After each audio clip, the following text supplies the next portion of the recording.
We're going to have a converging forces, social forces coming across this country. About 8 major forces are going to push us into that understructure and that underclass position. And let me talk about 3 or 4 of them right quick. First thing, across this country, you're going to have an increasing amount of conservatism. Now, I want you all to understand up front what conservatism means. So I don't care whoever uses that word, you know what it means.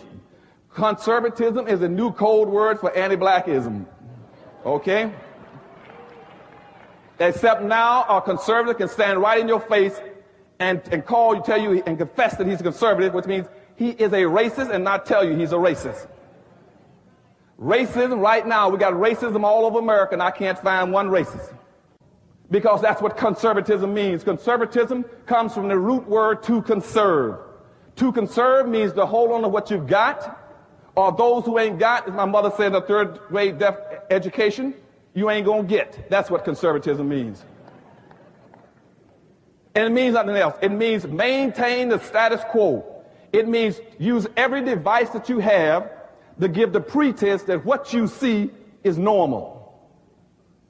And right now there's a conservative move in this country going from the White House across this land through the Congress that says whatever exists all over this nation and in Los Angeles is normal.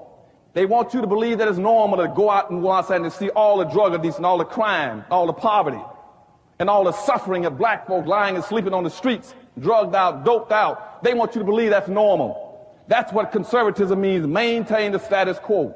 It also means to reinstitute white authority, white values, so you hear them talk about family values and all these other kind of things, and also white superiority. So when people start talking about they want to go back and be a conservative, you ask them, what are you trying to conserve?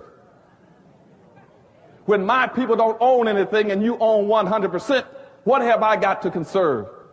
When you hear blacks going around screaming about they're a black conservative, you ask them, what are you conserving? Tell me one point in history that you found something that you want to conserve. Now, it's not all whites that are conservatives. There is an element that's got everything that want to make that. It's the greed over need. They want to hold on to everything. And so, we're going to have a massive flow. Everybody's going to be talking about conservatism. You're going to see people politically switching, talking about they're moving to the far right. And what we have to do is understand that, and that's going to create major problems in this country. One, you're going to, not only will you see an increasing amount of negative hostility towards black folk, every piece of research in the country tells us that, even from the Jewish organizations, that you're going to see more anti-blackness now and in the future than you've ever seen in the last 60 years since you left the civil rights movement. And you got some so-called black conservatives who claim that slavery no longer influences the nature of African people. I wonder what those people have to conserve in the first place. Are they conserving power? They're conserving wealth? What does a black conservative conserve? You know, you have to conserve something. And since they have very little, if anything, they must only be conserving the system that has created their poverty to begin with.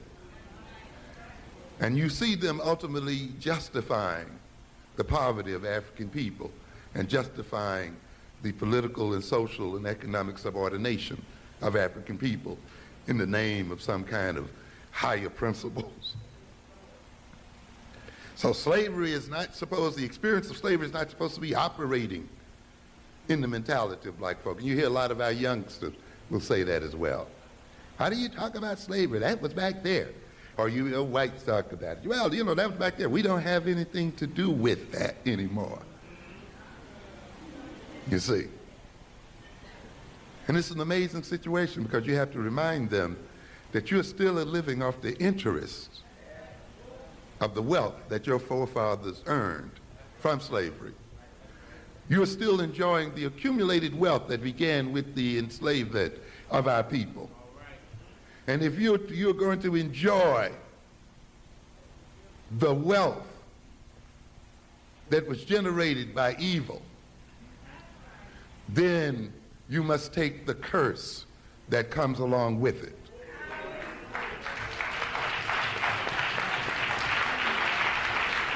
And therefore, even though you personally had nothing to do with it, but because you have received stolen goods, you must pay the price as well.